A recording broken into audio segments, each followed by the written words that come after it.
mensagem falada a respeito de Naamã, um comandante da Síria, um homem que o próprio texto vai fazer algumas declarações, e essas declarações é muito importante, porque o texto vai iniciar falando das qualidades que Naamã tem.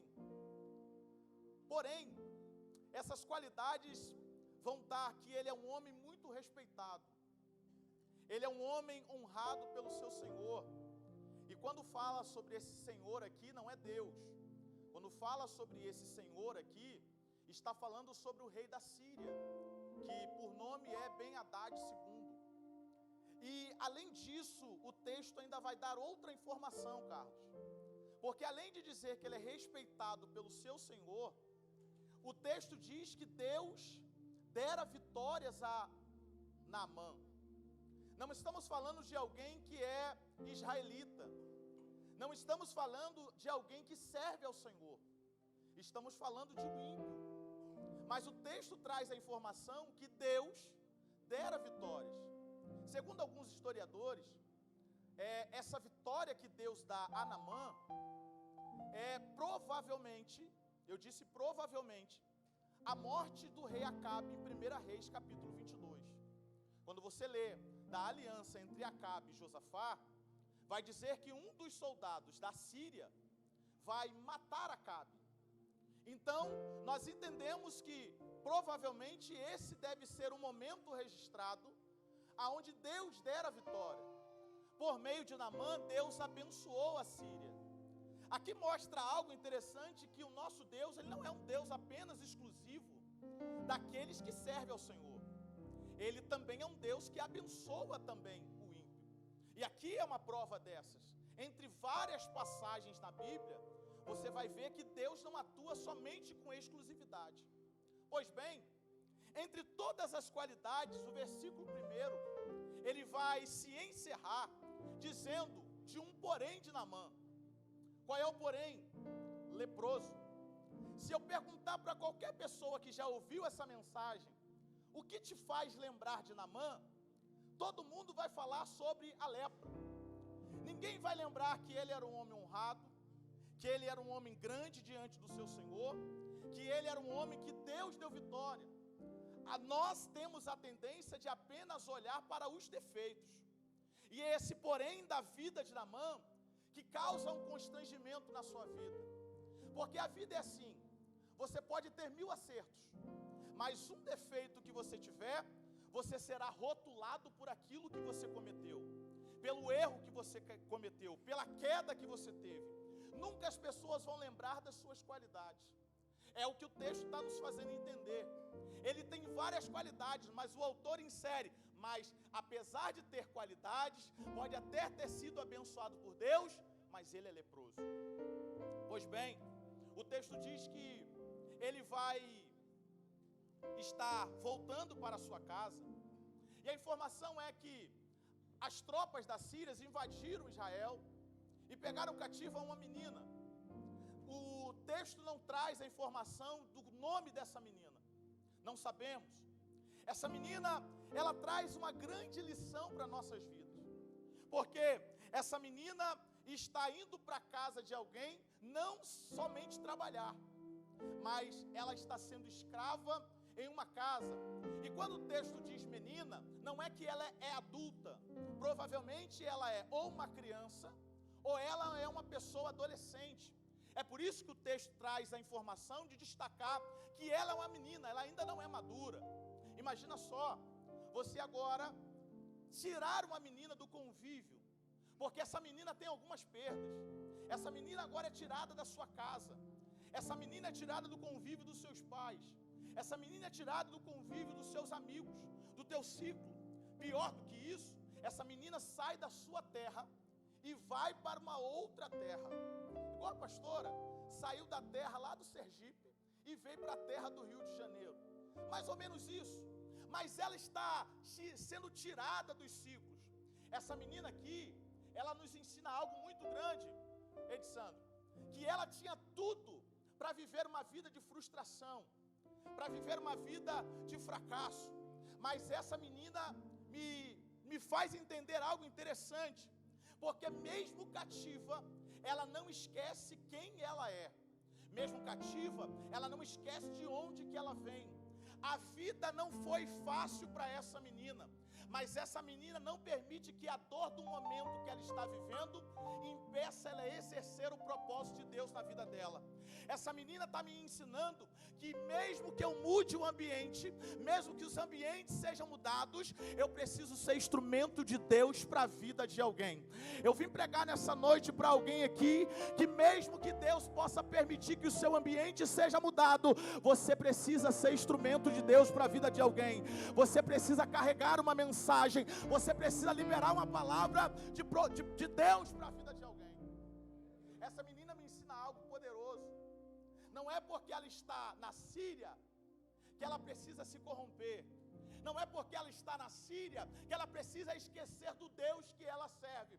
Essa menina me ensina, pastora, porque se fosse eu, talvez, eu iria falar assim: eu quero mais que Naamã morra. Eu quero mais que Naamã apodreça na lepra. Porque essa lepra aqui, para os sírios, não é muita coisa. Porque eles não têm o costume que os judeus têm. Segundo a lei de Moisés, em Levítico 13:14, o leproso ele deveria viver afastado da sociedade. Ele deveria viver à parte. Então o leproso não tinha convívio com pessoas. Mas na Síria é diferente. Esse homem, William, ele não é qualquer pessoa. Ele é um homem grande, honrado pelo seu Senhor. É um homem que teve vitória. Mas esse homem, ele está debaixo de uma armadura. Porque para os outros, ele é um herói de guerra. Mas quando ele chega em casa, só ele sabe qual é a realidade que ele está vivendo, leproso. E essa menina me ensina algo interessante, porque ela tinha tudo para não liberar uma palavra, mas ela se deixa ser usada por Deus. Eu aprendo com essa menina aqui, que ela mesmo sendo cativa, mesmo estando prisioneira, ela carrega uma mensagem. Eu queria que você repetisse essa palavra para alguém assim: mesmo que as aflições da vida te empurrem para o local que você não deseja estar, você precisa ter uma mensagem de Deus na sua boca. Porque o que mais Deus vai colocar é pessoas ao seu lado, para que você seja instrumento de Deus.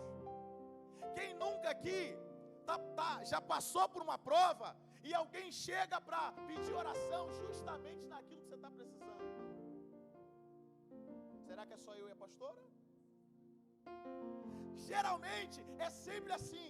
Deus pega a nossa dor e usa como instrumento para nos colocar no propósito que Ele estabeleceu na sua vida. É por isso que Deus me trouxe aqui nessa noite para dizer: essa dor não é para te fazer parar. Esse momento que você está vivendo não é para retroceder a tua caminhada. Pelo contrário, Deus está usando esse momento para que o teu processo, para que você viva o propósito de Deus na sua vida. É por isso, Léo, que Deus te colocou lá naquele lugar. Porque é lá que Deus quer revelar o propósito dele na sua vida. Às vezes Deus vai nos levar para a zona de desconforto. Foi assim com José, teve um sonho, viveu na promessa, só que para ele viver o sonho, precisou virar escravo. Para ele viver a promessa de Deus na sua vida, precisou ser preso, precisou passar por um tempo de esquecimento. E às vezes vai acontecer isso na sua vida. Talvez Deus te dê uma promessa, Deus te dê uma mensagem, e você até pode passar por um tempo, mas esse tempo não vai impedir que o nome do Senhor seja glorificado na sua vida. Esse tempo é apenas Deus dizendo: estou usando para que você amadureça e viva o propósito de Deus na sua vida. Ela me ensina algo tremendo, porque mesmo cativa, ela tem uma mensagem. Eu gosto porque Atos capítulo 3, vai dizer que Pedro e João estão subindo, eles vão dizer que não tem ouro nem prata, mas o que eles tinham, eles davam. E ele disse: olha, em nome de Jesus, levanta e anda. Porque talvez você não tenha o que você desejaria ter. Porque se nós querermos aqui que Deus atendesse os nossos desejos, um deles não era estar aqui. Porque se Deus fizesse tudo aquilo que nós queremos, nós não estaríamos servindo ao Senhor. Mas Deus às vezes nos permite ter algumas faltas para que o propósito de Deus seja estabelecido na nossa vida. Não tem jeito. Você precisa carregar essa mensagem de Deus. Então, quando Deus colocar alguém lá na tua frente, William, vai comprar um carro, mas leve a mensagem. Você lá no teu trabalho, na tua faculdade, Deus quer te levar para que você carregue essa mensagem. Tem alguém que Deus já colocar durante essa semana na tua trajetória, para que você leve essa mensagem. E essa mensagem não é de maldição, não. Essa mensagem vai carregar transformação para a vida de alguém. Deus quer levantar pessoas aqui que não vão estar, igual o pregador falou ontem, que não vai estar no cartaz, que não vai ser popular. Essa menina nem nome tem, mas ela tem propósito. Melhor do que ter nome é ter propósito. Tem pessoas que têm nome, mas não têm propósito. Mas essa menina diz, melhor do que o nome que eu posso ter, é o propósito que eu carrego. Fala para essa pessoa que está ao teu lado, você tem um propósito. Não tem como fugir disso. Você pode até tentar fugir do propósito de Deus. Ainda que Ele te jogue dentro de um peixe, Daila, você vai ter que chegar na onde Deus quer. Não tem como fugir do propósito de Deus. Aí essa menina, ela vai liberar uma palavra, e a palavra é, olha, se o meu Senhor tivesse lá e procurasse o profeta, ele restauraria da lepra. Eu acho interessante, porque antes de Deus mudar o quadro da vida de Naamã, Deus libera uma palavra. Porque Deus é assim, antes dele transformar a tua vida, primeiro ele vai liberar uma palavra. Romanos 10:17 vai dizer, e a fé vem pelo ouvir, e ouvir a palavra de Deus. Deus até vai mudar o quadro da tua vida nessa noite, mas antes dele mexer na tua estrutura, ele está liberando uma palavra de vida para a sua vida nessa noite. Ele está dizendo, a palavra já está sendo liberada. Hoje é a noite que ele quer mudar a tua história, ele quer transformar, tirar aquilo que não precisa estar. Mas antes dele mudar, ele vai liberar uma palavra. Só que eu acho interessante porque Naamã, ele vai ouvir essa palavra. Porque Naamã, ele acredita naquilo que a menina disse.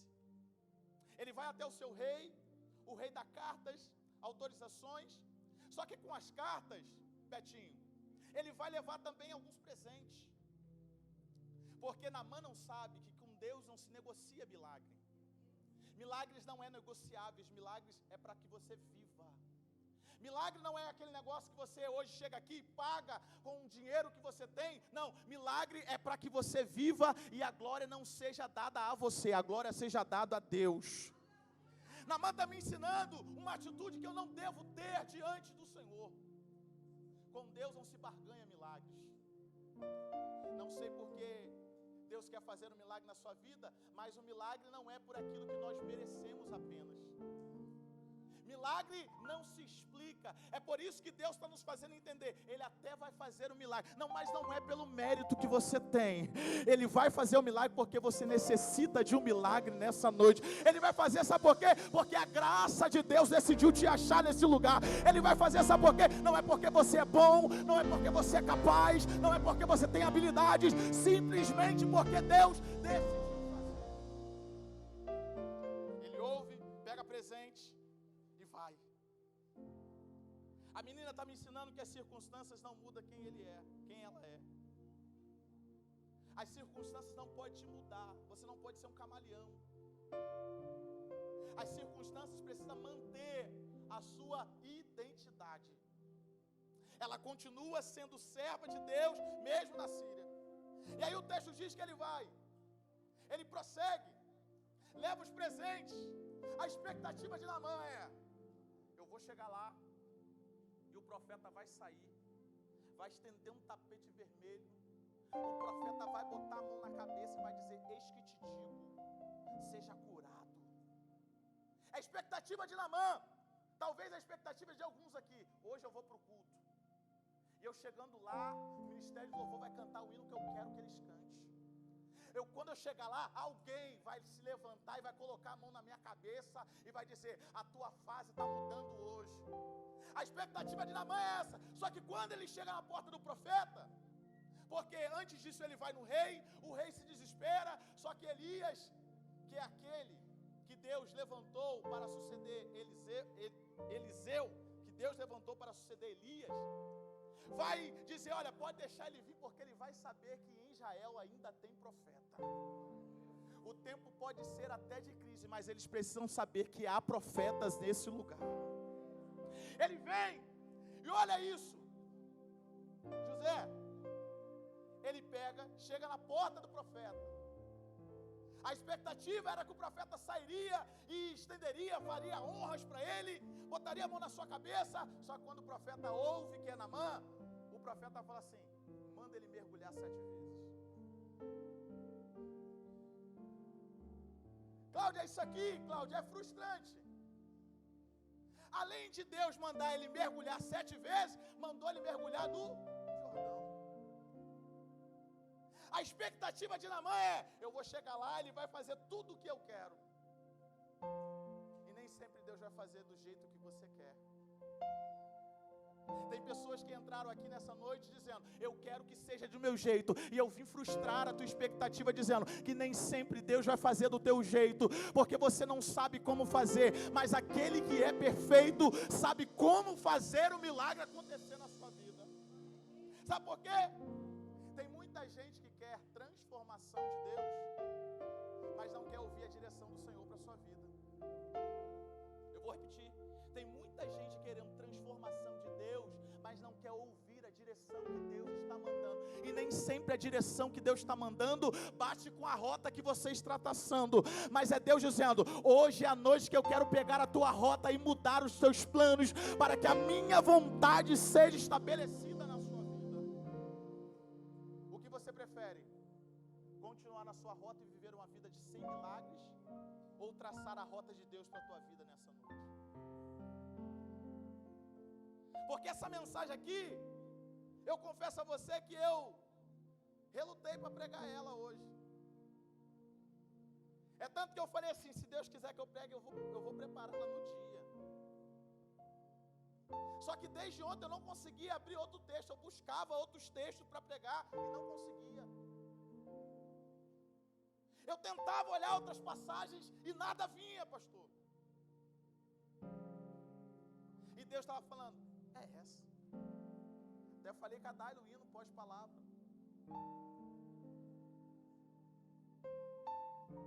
Porque tem coisas que nos confrontam. E tem momentos na vida que tudo a gente quer do nosso jeito.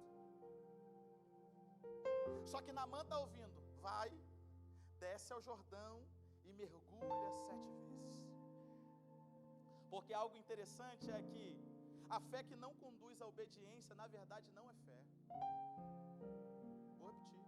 A fé que não conduz à obediência, isso não é fé. Se aquilo que Deus te mandou fazer não está colidindo com a rota da obediência, isso não é fé. É qualquer outra coisa, menos fé. E tem pessoas que querem viver o milagre nos caminhos que ele deseja. Aí o texto diz que Naamã fica revoltado. Naamã fica revoltadinho, William. Revoltado. Quem é esse profeta aí? Quem é esse profeta aí que está pensando que vai me fazer descer lá no Jordão? Não poderia ser lá no Abana e no Farpá? Poderia ser nesses 2 rios. Só que o texto diz que o lugar do milagre que Deus queria fazer com Naamã seria o Jordão. Qual é o nome do teu Jordão nessa noite? Porque os 2 rios, Abana e Farpá, é o que a vontade de Naamã, o que os olhos de Naamã agrada. Mas o Jordão é onde está a direção de Deus para a sua vida. O Jordão é um lugar de milagre e a gente não percebe isso. Josué capítulo 3, inclusive o tema do ano está onde, gente? Aonde que está o tema do ano? Josué o quê?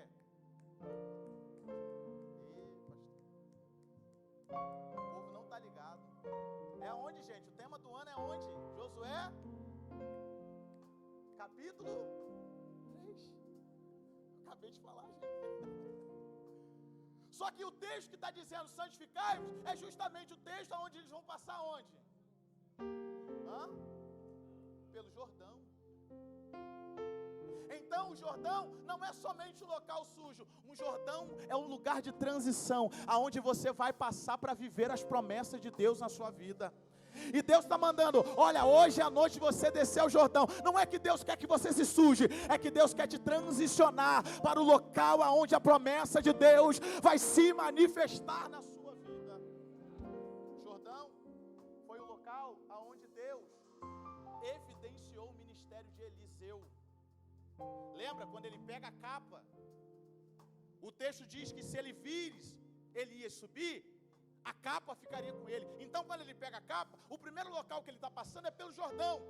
Os filhos do profeta não acreditam na chamada de Eliseu. Só que quando ele desce a capa sobre o Jordão, o mar se abre. O Jordão não é um local somente para tu descer.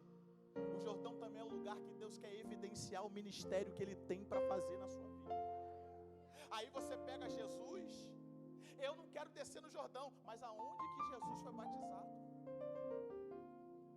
Se até Jesus, Carlos, desceu no Jordão, por que eu não tenho que descer?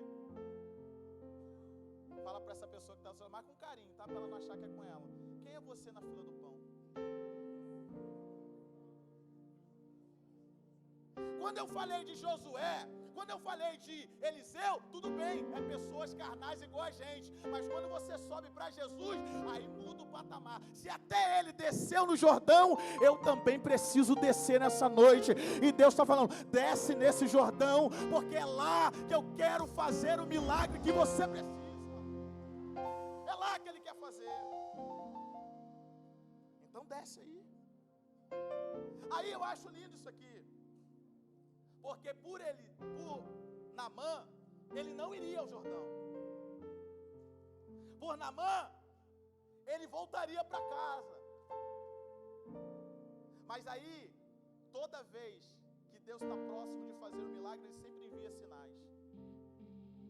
Mais uma vez, Deus levanta alguém. Quem? Um servo de Naamã.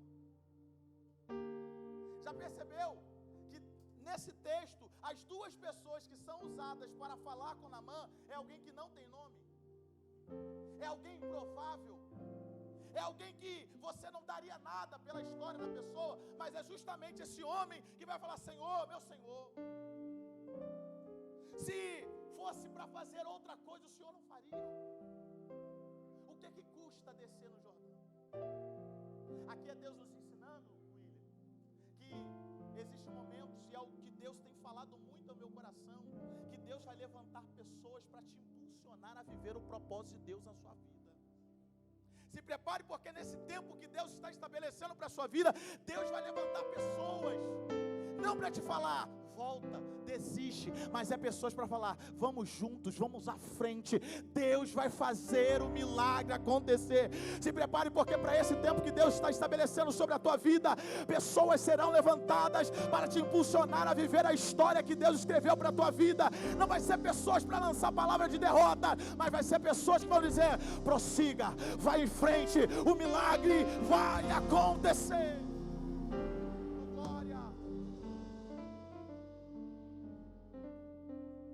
Fala para essa pessoa aí, o orgulho de Naamã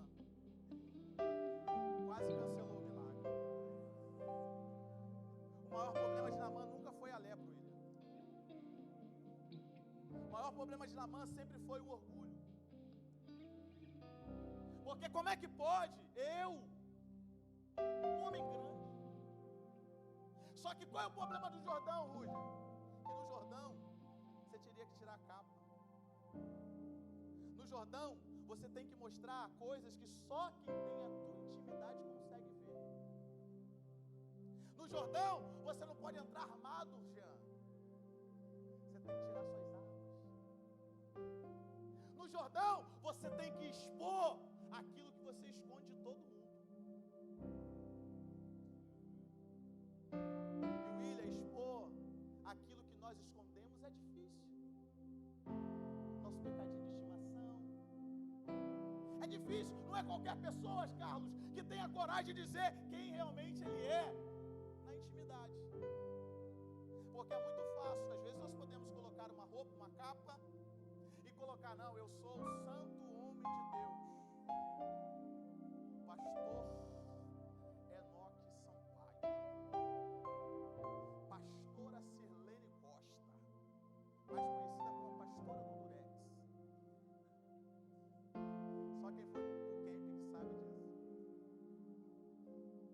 nós temos esse problema, porque os nossos títulos às vezes nos impedem viver na essência quem Deus nos chamou para ser.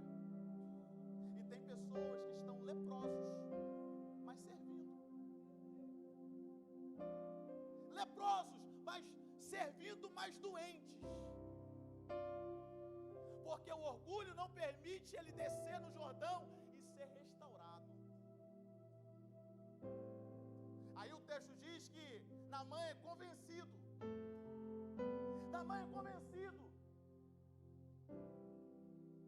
Eu gostei de uma frase que eu li, que diz assim: o milagre não está na aparência da água, mas na obediência em direção ao Senhor. O problema nunca foi a lepra de Naamã. Nunca foi. Porque para Deus curar uma doença, isso é fácil, gente. Só em um dia Jesus curou 10 leprosos. É claro que não era uma doença fácil de ser curada. Mas para Deus curar doença é fácil. O maior problema é o nosso orgulho. É a nossa vaidade. É do que as pessoas vão achar se eu realmente mostrar quem eu sou de verdade. Porque uma das coisas que nós temos medo é de ser apontados.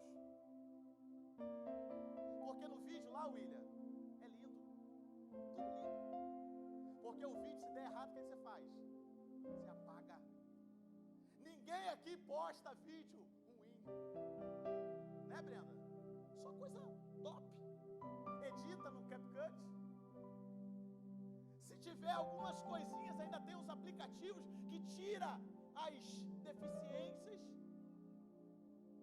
Tem gente que, quando você vê na internet e vê pessoalmente, você estranha. É duas pessoas diferentes. Só que esse é o problema da aparência. Pessoas superficiais. E nós estamos acostumados a viver de forma superficial para Deus. Nós estamos acostumados, Carlos, a viver de forma que entregamos qualquer coisa para o Senhor e queremos o melhor, mas escondendo. Só que diante de Deus não tem como esconder a nossa lepra. Diante de Deus eu posso esconder do ministério de louvor.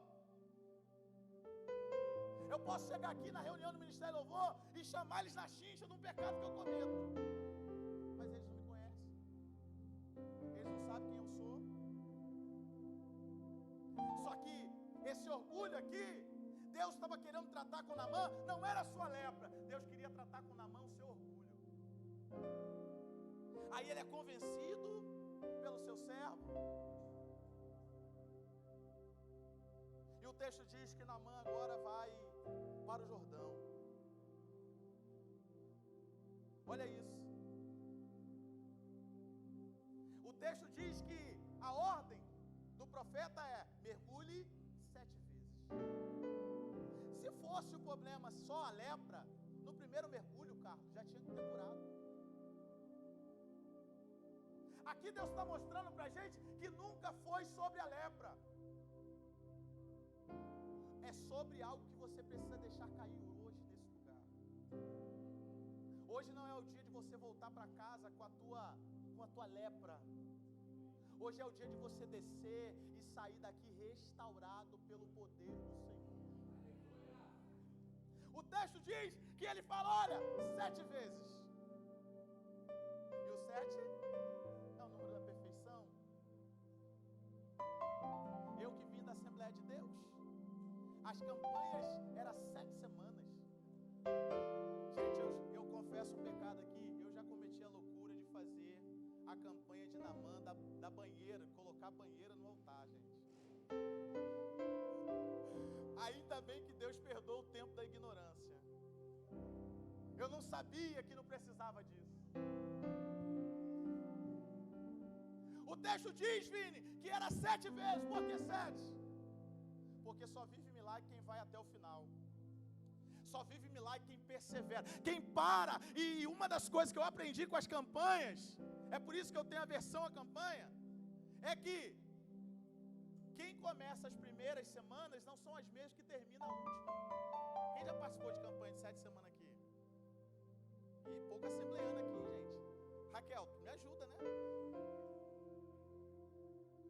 pessoas que começam a primeira semana não são as mesmas que terminam, porque muitos param no meio do caminho, porque não quer perseverar em viver o milagre da parte de Deus. Aí o texto diz que Naamã agora vai, primeiro mergulho. Nada. Imagina você. Mergulhou a segunda, nada. Mergulhou a terceira, nada. Às vezes tem alguns milagres na Bíblia que a gente vê que Deus é tão resistente. Deus testa a nossa fé. Só que Deus, a cada mergulho, Deus não estava tratando a lepra, Deus estava tratando o coração de Naamã. Deus está falando aqui com algumas pessoas que hoje à noite que Ele quer tratar o teu coração, é o teu interior que Ele quer mudar nessa noite, para que você não volte da mesma forma que você entrou, você não volte para a tua casa, porque a lepra, uma das coisas ela infectava pessoas, e Deus não quer que você transmita isso para outras pessoas. Hoje é a noite da restauração que Deus está propondo para a sua vida.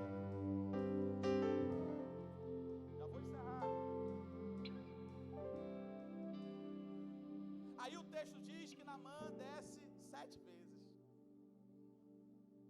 E mergulhou 7 vezes conforme a ordem do homem de Deus. Na minha tradução está dizendo, e foi purificado. E a sua pele se tornou como de uma criança. Olha isso, Carlos. Tu é da medicina, entende isso aqui. A pele de Naamã voltou a ser como era, como de criança. Uma plástica que Deus fez na vida de Naamã. Não é uma pele enrugada, não, uma pele nova. Só que quando Naamã sobe pela 7ª vez, já não é o mesmo Naamã que desceu no primeiro mergulho. Já é um Naamã com um coração transformado, um coração purificado, um coração reconhecendo que só Deus é o Senhor. Sabe o que Deus quer fazer com essa situação que você está vivendo? É que você reconheça que só Ele pode mudar o quadro da sua história. O texto diz que o milagre não está naquilo que você entende, mas está naquilo que você obedece nessa noite. Não é o quanto você sabe para viver esse milagre, está na disponibilidade de você obedecer a instrução que Deus está te dando. Se coloque de pé. Lucas, capítulo de número 4, versículos de número 27, vai dizer assim: e muitos leprosos havia em Israel no tempo do profeta Eliseu, e nenhum deles foi purificado, senão Naamã o sírio. Olha o que eu acabei de ler. Haviam muitos leprosos naquela época, muitos leprosos em Israel, mas somente Naamã o sírio foi purificado. O texto está dizendo que só quem decidiu ouvir e obedecer a voz de Deus e se posicionou, viveu milagres. Hoje é a noite que Deus te trouxe aqui para dizer 3 coisas muito simples. É noite você se posicionar. É noite você obedecer a instrução de Deus para a tua vida. E é noite você descer ao Jordão nesse lugar. Eu não sei qual é o nome da tua lepra. Eu sei o da minha. Eu sei o nome da minha. Não é uma noite para você sair daqui pulando, falando em mistério, não. Porque hoje é uma noite que Deus quer tratar, não a tua ferida, mas é a noite que Deus quer tratar o teu coração nessa noite. Olha o que diz Ezequiel, capítulo 36, versículo 26. E vos darei um coração novo, e porei dentre vós um espírito novo, e tirarei da vossa carne o coração de pedra, e vos darei um coração de carne. Deus está dizendo para alguém aqui nessa noite: essa é a noite que eu quero mudar áreas da sua vida, que eu quero transformar o teu coração, e que você vai sair daqui transformado e curado. Não somente uma cura física, mas uma cura na tua alma. Uma cura na tua alma nessa noite. Porque todos tinham vários leprosos, mas só Naamã venceu. Tinham vários leprosos em Israel, mas só Naamã decidiu ouvir a voz de Deus.